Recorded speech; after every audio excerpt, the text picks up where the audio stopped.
weather is an investigated fabrication. It's wabbit season.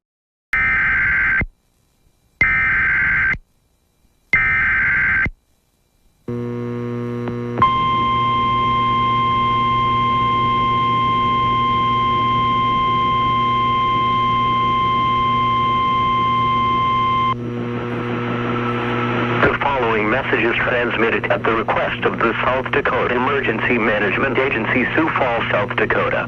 Sioux Falls residents west of Interstate 29 must stop water usage immediately. Please stop flushing toilets, washing clothes, and using showers. Only use water for drinking purposes. Water does not need to be boiled. Discontinue all other uses of water. There is an issue with the sanitary source system, which may cause solar backups in the affected area. Potential solar backups will occur from an area bounded to the north, from the North Minnesota Avenue water plant to the south by 26th Street. The eastern boundary is along Minnesota Avenue, and the western boundary along Western Avenue.